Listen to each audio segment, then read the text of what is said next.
मोदी सरकार बजट पेश कर चुकी है और इस बजट से अर्थव्यवस्था को कितनी मजबूती मिलेगी और क्या ये बजट कोरोना के प्रभाव से बाहर आ पाएगा। संवाददाता अजीत प्रताप सिंह ने मुख्य आर्थिक सलाहकार केवी सुब्रमण्यम से एक्सक्लूसिव बातचीत की है, सुनिए जरा।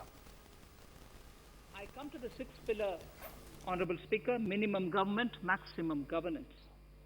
Honorable Speaker, sir, this is the last of the six pillars. इस साल का बजट पेश किया जा चुका है और इस बजट के जरिए इकॉनमी को किस तरह से मजबूती मिलेगी और जो टारगेट ग्रोथ का प्रोजेक्ट किया गया है क्या वो अचीव किया जाएगा। हमारे साथ बातचीत के लिए भारत के chief economic adviser Krishnamurthy Subramanian ji हैं। सर, सबसे पहले हम बजट के जरिए जानना चाहते हैं कि मिडिल क्लास को बड़ी उम्मीदें थीं, लेकिन मिडिल क्लास के लिए कुछ था नहीं, जो है ऐसा क्यों? देखिए, पहला बात आप ध्यान दें तो मिडिल क्लास जो है नौकरियों से काफ़ी उनको लाभ होता है। और दूसरी बात ये हमेशा ध्यान में रखना है कि किसी को एक दो मछली देने के बजाय उसको मछली पकड़ना सिखाने में एक्चुअली बहुत उससे काफ़ी लाभ होता है।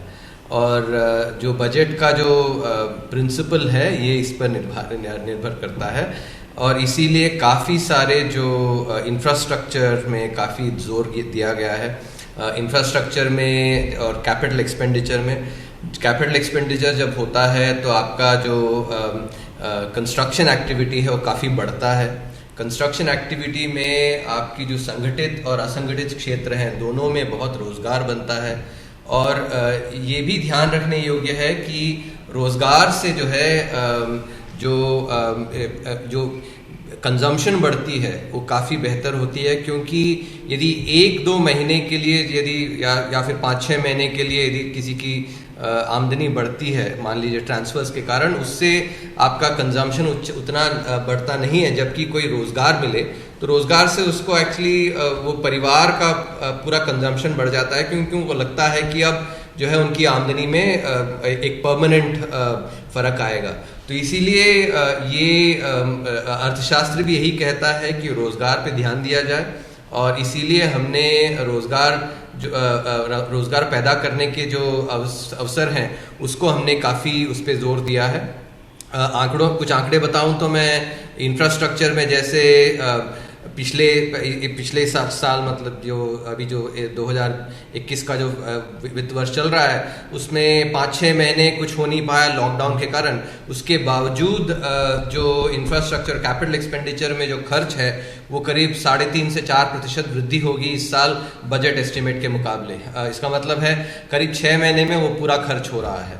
और इसको आप और हर महीने के आंकड़ों में देखें तो अक्टूबर के महीने में करीब 60% की वृद्धि हुई थी, नवंबर के महीने में करीब 150% और दिसंबर के महीने में फिर से 60% की वृद्धि, और ये इन तीनों महीनों में भी ऐसी वृद्धि चली रहेगी। इसके अलावा अगले साल के बजट में करीब 34% की वृद्धि जो है कैपिटल एक्सपेंडिचर में दी गई है, तो जिससे काफ़ी आपकी डिमांड में आएगी, नौकरियों पे आएगी। और दूसरी बात ये भी ध्यान में रखना, जैसे मैं पहले भी कह रहा था कि नौकरी से और रोज़गार से जो परमानेंट इफेक्ट आता है वो आपका जो बाकी छोटी चीज़ों से आता नहीं है। दूसरी बात, जब आप टैक्स की बात करते हैं तो टैक्स 137 करोड़ की आबादी में करीब 1.5 करोड़ लोग टैक्स देते हैं। तो जो हम 137 करोड़ का लाभ हो उस पर हम ध्यान दें, वही अच्छा एक कदम होता है। सर, विपक्ष कहता है कि इंफ्रास्ट्रक्चर की, जैसे आपने बात की, विपक्ष कह रहा है कि नहीं, तमिलनाडु और पश्चिम बंगाल में चुनाव है इसलिए इंफ्रास्ट्रक्चर पर ज़्यादा जोर दिया गया है इन चुनावी राज्यों में। देखिए, यदि आप इंफ्रास्ट्रक्चर पे ध्यान दें तो रेलवेज, रोड्स, पावर, ये 3 क्षेत्रों में ध्यान दिया गया है। और रेलवेज और रोड्स किस लिए काम आता है? लॉजिस्टिक्स में काम आता है। हमारी जो मैन्युफैक्चरिंग कंपनियां हैं, मैन्युफैक्चरिंग कंपनी उनको जब अपना माल जब एक जगह से दूसरी जगह भेजना पड़ता है तो ट्रांसपोर्टेशन, रेलवेज और रोड्स का काफ़ी उसका असर पड़ता है। इसी तरह पावर सेक्टर, जब आपका पावर बहुत कीमती होता है तो उसका जो प्रभाव है कंस्ट्रक्शन, मैन्युफैक्चरिंग सेक्टर पे पड़ता है। तो यदि आप देखें तो ध्यान जो है व्यवस्था के उन क्षेत्रों में ध्यान दिया गया है जिसमें कि मैन्युफैक्चरिंग के लिए बहुत उस पर असर पड़ता है। और दूसरी बात ये भी कि इससे पहले जो अनाउंस किए गए सब नेशनल इंफ्रास्ट्रक्चर पाइपलाइन में जो प्रोजेक्ट्स थे उन सबको जो आइडेंटिफाई किए गए थे उन्हीं को इम्प्लीमेंट किया जा रहा है। तो मेरे अनुसार तो ये एक्चुअली अर्थव्यवस्था के लिए, रोजगार बनाने के लिए, ग्रोथ लाने के लिए जो कदम लिए जाने चाहिए वो लिए गए हैं। लेकिन विपक्ष आप पे आरोप लगाता है कि मोदी सरकार जो देश के एसेट्स हैं वो बेचने जा रही है, चाहे वो LIC का IPO हो, एयर इंडिया में बिक्री हो या 2 सरकारी बैंकों का निजीकरण। विपक्ष यही आरोप लगा रहा है कि नहीं, मोदी सरकार देश के एसेट को बेच रही है। देखिए ये फैमिली सिल्वर वाली जो आर्ग्यूमेंट है फटी हुई रिकॉर्ड है। क्योंकि इसमें ना फैमिली वाली शब्द सही है ना सिल्वर वाली शब्द सही है। क्योंकि यदि आप देखें तो अर्थव्यवस्था में निजी क्षेत्र करीब 90% कंजम्पशन और इन्वेस्टमेंट का भागीदार है। तो उनको एक्चुअली वो परिवार के, वो हमारे परिवार के नहीं है क्या, देश के परिवार के नहीं है?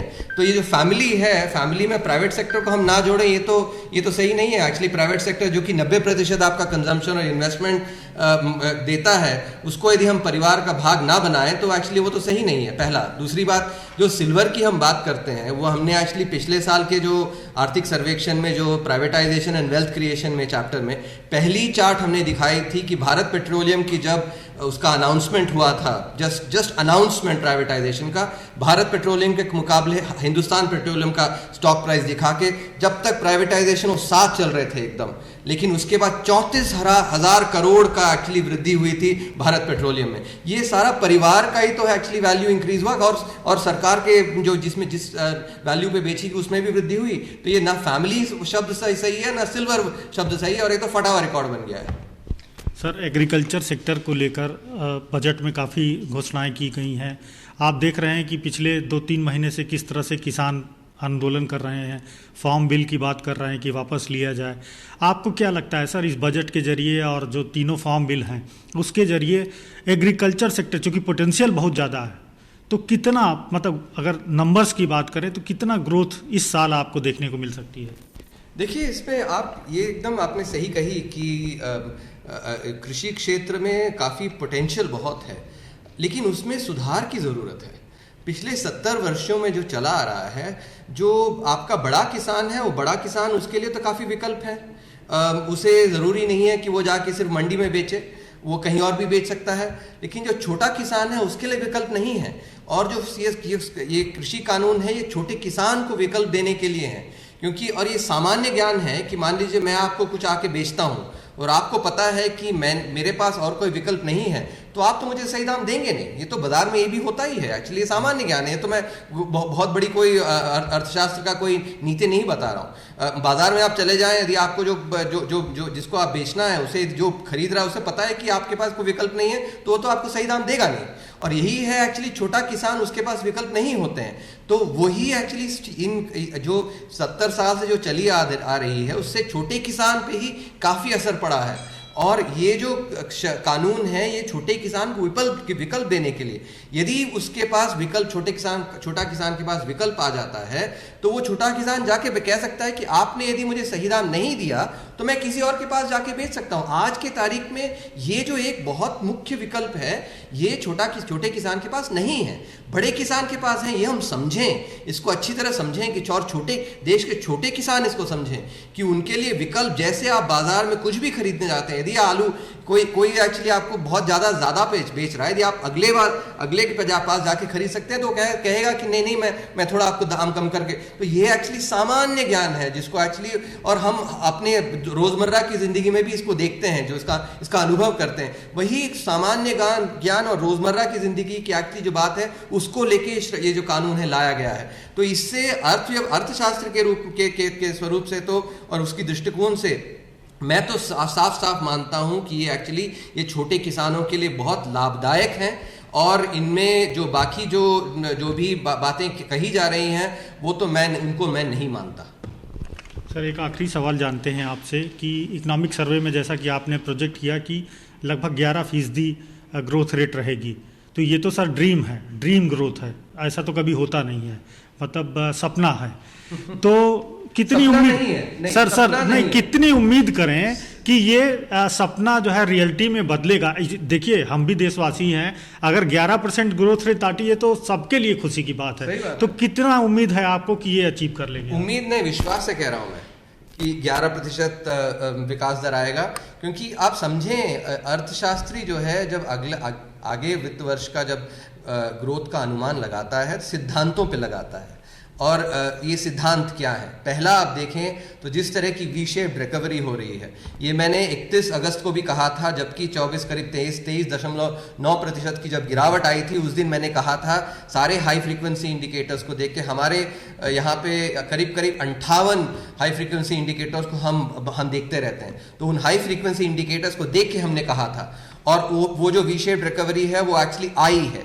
जैसे आपका दूसरी तिमाही में 7.5% हुई, उसके बाद तीसरी तिमाही अभी उसका अनुमान है कि करीब छोटा मार्जिनली पॉजिटिव या मार्जिनली नेगेटिव रहेगा, या फिर और उसके आगे जो चौथी तिमाही है उसमें और वृद्धि आएगी। और ये IMF ने भी कहा है 11.5%, तो वो तो सपना नहीं बुन रहे, तो वो भी सिद्धांतों पे बात कर रहे हैं। RBI ने भी कहा 10.5% कहा है, हमने 11% कहा है। तो ये सिद्धांतों पे आधारित है, ना कि सपने। मतलब पूरा अचीव कर लेंगे, आपको ऐसा भरोसा? 11% जरूर आएगा। इसमें तो मेरा तो ये भी है कि 11% से ज्यादा भी आ सकता है। थैंक यू सर हमसे बातचीत करने के लिए। तो ये थे Krishnamurthy Subramanian, chief economic adviser, जिनका पूरा भरोसा है कि इस साल देश को 11% ग्रोथ रेट देखने को मिल सकती है, जो कि एक ड्रीम है। कैमरामैन रमेश राय के साथ इस समय दिल्ली से अजीत प्रताप सिंह।